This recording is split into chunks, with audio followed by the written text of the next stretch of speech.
NCERT solution series में question number 9 exercise 13.2 का question है। If A and B are two event such that P A is equal to 1/4, P B is equal to 1/2 and P A intersection B is equal to 1/8. Then find P not A and not B. ये हमको इसमें find करना है। ठीक है, तो सबसे पहले हम क्या करेंगे, हम चेक करेंगे कि क्या P A intersection B P A into P B है, मतलब इंडिपेंडेंट है। तो देखते हैं 1/4 इंटू 1/2 इज इक्वल टू 1/8।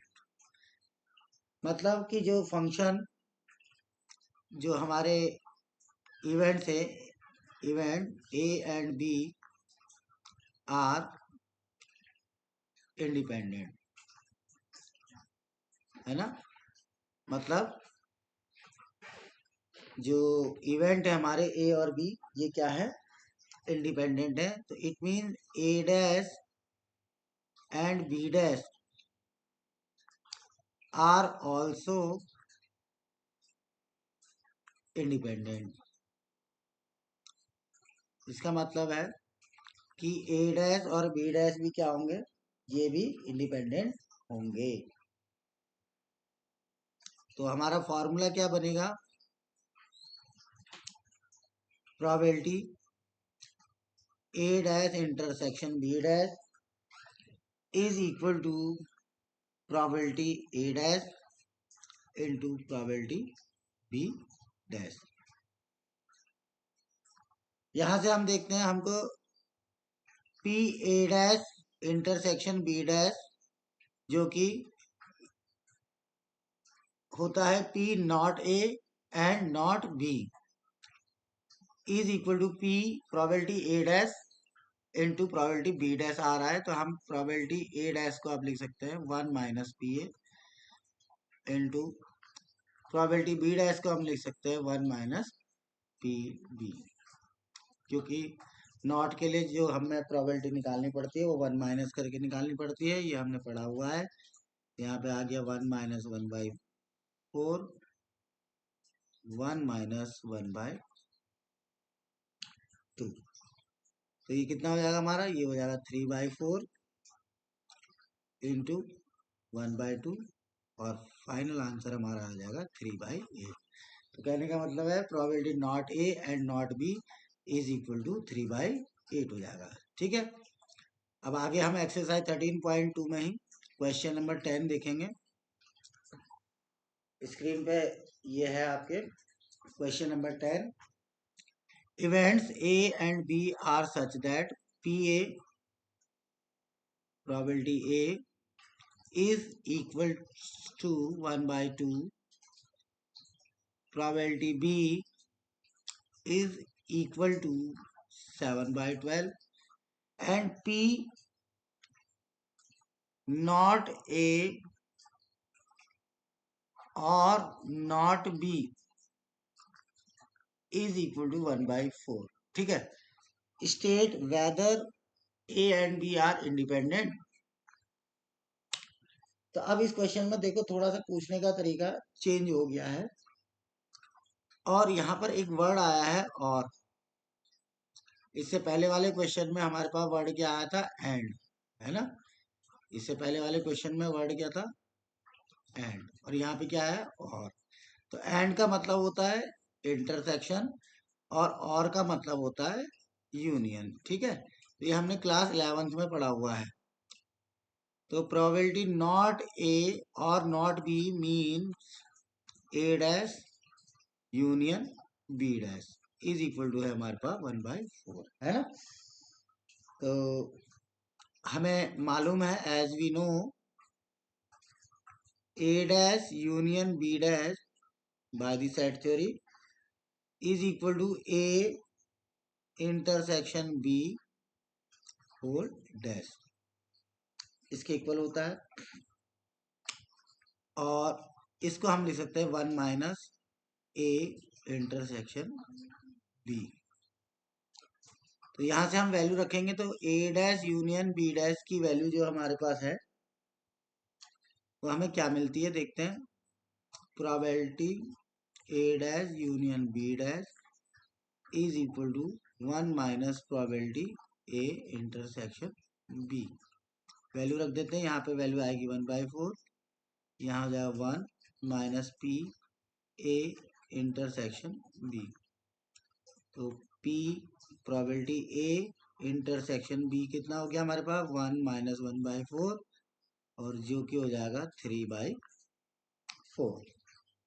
अब हम यहाँ पर इंडिपेंडेंट के लिए पी ए प्रोबेबिलिटी ए और प्रोबेबिलिटी बी को इंटू करके देखते हैं कि कितना आता है। तो ये हो गया 1/2 इंटू 7/12 मतलब कि 7/24।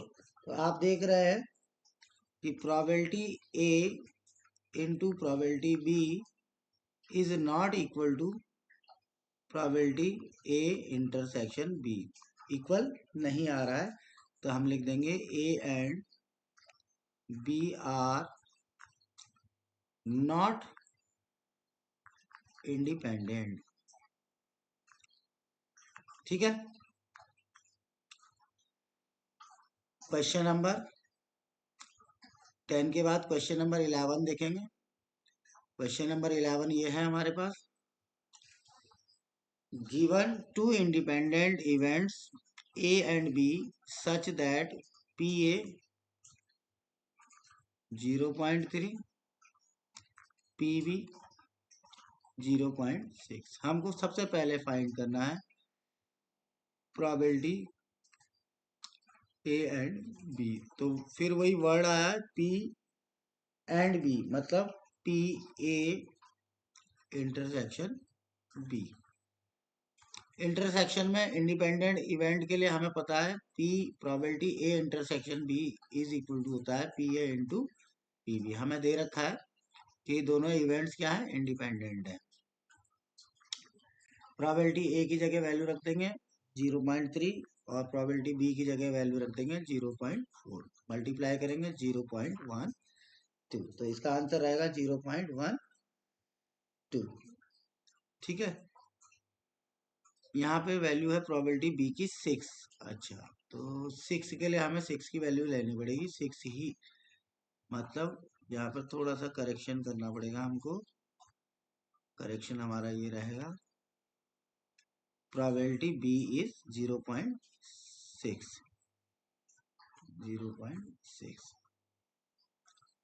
तो ये कितना आया 0.18 है ना, आंसर हमारा 18 आएगा 0.18।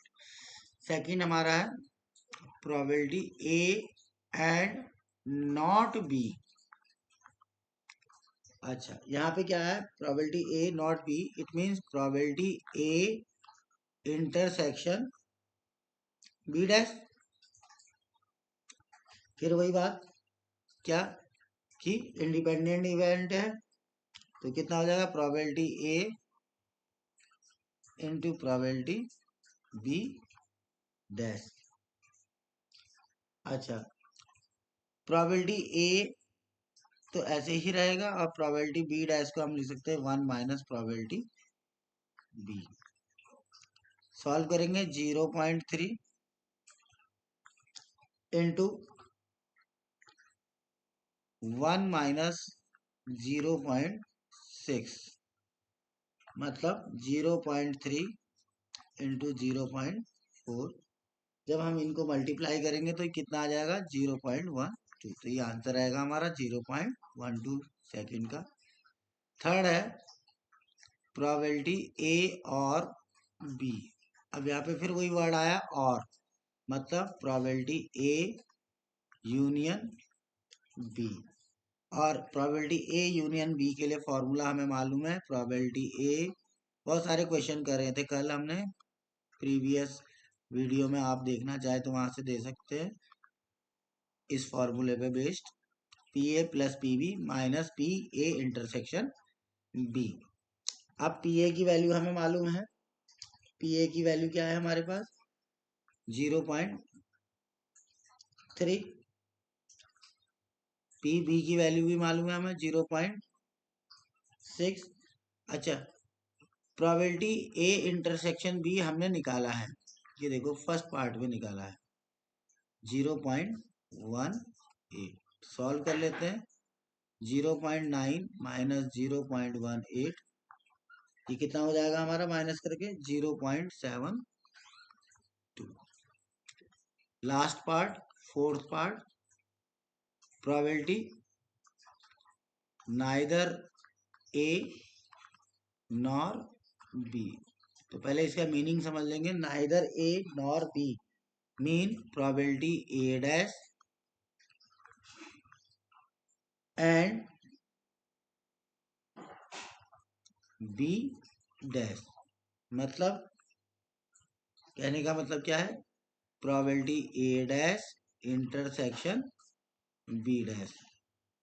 कैसे निकलेगा, प्रोबेबिलिटी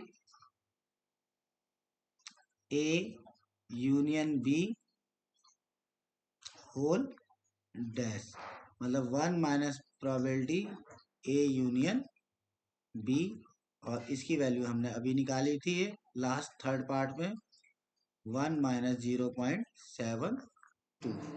तो सॉल्व करके कितना आ जाएगा ये 0.28। ठीक है, तो इसको अच्छे से करने की जरूरत है, एक बार जरूर करें इसको, है ना, साथ साथ सॉल्व भी करते रहे, वीडियो के देखते देखते इसको सॉल्व भी करें। और आज का last question, question number 12 exercise 13.2 का, बाकी नेक्स्ट वीडियो में हम देखेंगे आगे के questions. A die is toss thrice, एक डाई है उसको 3 बार टॉस किया गया। Find the probability getting an odd number at least once, कम से कम एक बार जो है वो ऑड नंबर आना चाहिए। तो सबसे पहले हम सैंपल स्पेस बना लेते हैं, क्योंकि 3 डाइज है तो मैं इसको डायरेक्ट लिख रहा हूँ 6 इंटू 6 इंटू 6, 3 डाइज का सैंपल स्पेस कितना हो जाएगा हमारा 216, जो कि इक्वली लाइकली इवेंट्स होंगे। अच्छा, सपोज करते हैं E event an odd number at least one हमें निकालना है। तो इसका ट्रांसपोज क्या हो जाएगा, ट्रांसपोज मीन ई डैश क्या हो जाएगा एन इवन नंबर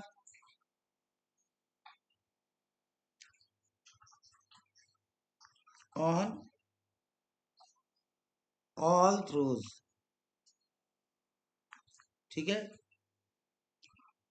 तो अगर थ्रो करेंगे और इवन नंबर अगर तीनों डाइस में आता है, तो इवन नंबर तीनों डाइस में क्या होगा 2 4 6। इसके अलावा देखो अगर 1 आएगा तो पहला ही नंबर ऑड हो गया। अच्छा, 2 आएगा तो ऑप्शन से हमारे पास बाकी 3 वाला पहला ही ऑड हो गया, इसको छोड़ देंगे।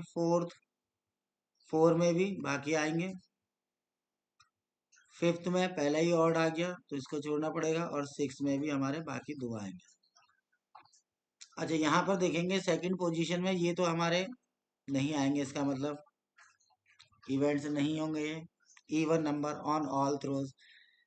यहाँ पे 1 आएगा तो ये कैंसिल हो जाएगा, 2 आएगा तो ये आगे चलेगा, है ना। Even number on all throws के लिए हमको इसलिए क्या लेने, कितने आउटकम्स आएंगे हमारे पास 3 इंटू 3 इंटू 3, मतलब टोटल 27 आउटकम्स ऐसे आएंगे, जिनमें हमारा क्या होगा इवन नंबर आएगा। In all throws. ठीक है, तो इसको बना लेंगे आप आराम से, जैसे two two two two two होगा, टू टू फोर होगा, है ना, टू टू सिक्स, तो ये 27 होंगे टोटल। टू, अच्छा टू में अब और तो होगा नहीं, अब four, two two four, two four, four two six, है ना, इसके बाद फोर फोर फोर, ये भी हो सकता है ना, फोर फोर टू, ये भी हो सकता है, फोर सिक्स टू। तो ऐसे ये जो आउटकम्स बनेंगे हमारे, टोटल ये बनेंगे हमारे 27। ठीक है, तो हमारे पास प्रोबेबिलिटी क्या हो जाएगी, ई डैश 27, तो आउटकम्स आ रहे हैं, और टोटल हमारे पास कितने हैं, 216। तो रिक्वायर्ड प्रोबेबिलिटी जो हमें निकालनी है, रिक्वायर्ड प्रोबेबिलिटी क्या है हमारे पास निकालने के लिए, प्रोबेबिलिटी प्रोबेबिलिटी ई, ये क्या हो जाएगी, 1 माइनस पी ई डैश, मतलब 1 माइनस 27 अपॉन 216। ठीक है, और नंबर एटलीस्ट वंस में बहुत सारे इवेंट्स आ रहे थे, इसलिए हम इसको ऐसे ही करेंगे, नॉट ई के लिए निकालेंगे। ठीक है, तो ये कितना हो जाएगा, 1 माइनस, देखो ये कैंसिल हो रहा है, 27 और 8, 1/8, है ना, तो ये कितना आ जाएगा, 7/8। तो हमारा फाइनल आंसर क्या रहेगा, 7/8। ठीक है, आज के लिए इतना ही, इसी को रिवाइज कीजिए। Thank you.